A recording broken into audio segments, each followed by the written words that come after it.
ગુજરાત સરકાર આદિવાસી વિસ્તારને વિકાસથી ક્યાં સુધી વંચિત રાખશે? નમસ્કાર મિત્રો, આજના ફરી એક નવા વિડીયોમાં આપનું સ્વાગત છે। આપણે સીધા સરકાર ઉપર આક્ષેપ લગાવીએ છીએ કે ભાઈ ગુજરાત સરકાર આદિવાસી વિસ્તારમાં વિકાસ કરવા માંગે છે કે કેમ।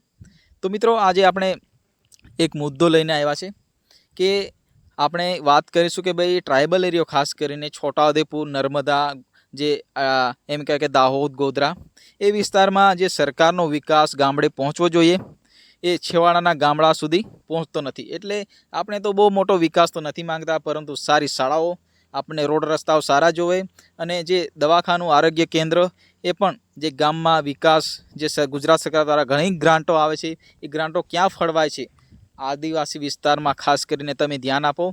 એટલે આજે આપણે એક મુદ્દો લઈને આવ્યા છે કે નસવાડી તાલુકો, જે છોટાઉદેપુર જિલ્લાનો નસવાડી તાલુકાનો કુંડા ગામ, તે ગામના લોકો જાતે રોડ રસ્તો રિપેર કરી રહ્યા છે।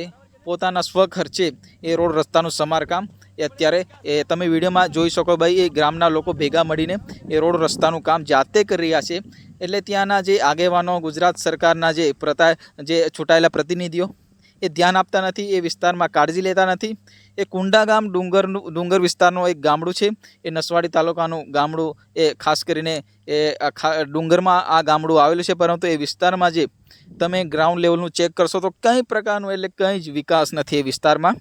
એટલે એ ગામના લોકો ઘણા હેરાન પરેશાન થઈ રહ્યા છે। તો ત્યાંના સરપંચો, ત્યાંના જે તાલુકામાં ચૂંટાયેલા પ્રતિનિધિઓ, ત્યાંના ધારાસભ્યો, એ બધું એ લોકોને જે ગામની માંગણી છે એ વહેલી તકે પૂરી કરી આપે, એ હેતુથી આપણે સરકાર સુધી આપણો વિડીયો પહોંચે, એના માટે આપણે વિડીયો લાવ્યા છે। આપણે તો કોઈ પ્રકારનો જે પક્ષ પાર્ટીનો કોઈ વિરોધ નથી। આપણે જે ગુજરાત સરકારમાં આપણો હક, અધિકાર અને વિકાસ માંગે છે। આપણે તો કોઈ પક્ષ પાર્ટી સાથે જોડાયેલ વ્યક્તિ નથી। આપણી ચેનલ પણ કોઈ પક્ષ પાર્ટી સાથે કોઈ પ્રકારનું પ્રચાર પ્રસાર કે કોઈનો વિરોધ કરતી નથી, પરંતુ આપણે જે સરકારનો વિકાસ ગામડે સુધી પહોંચવો જોઈએ એ મુદ્દો લઈને આપણી ચેનલ કામ કરી રહી છે। આપણે તો આપણે સચ્ચાઈની સાથે રહેનારા અને આપણી ચેનલ એ કામ કરી રહ્યું છે।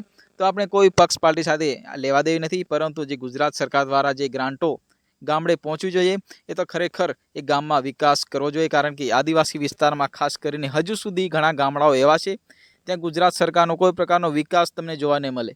તો મિત્રો, આ વિડીયો સાથે આજના વિડીયોમાં બસ આટલું જ। ફરી મળીશું તરત બીજા વિડીયોમાં। ત્યાં સુધી જય હિન્દ, વંદે માતરમ।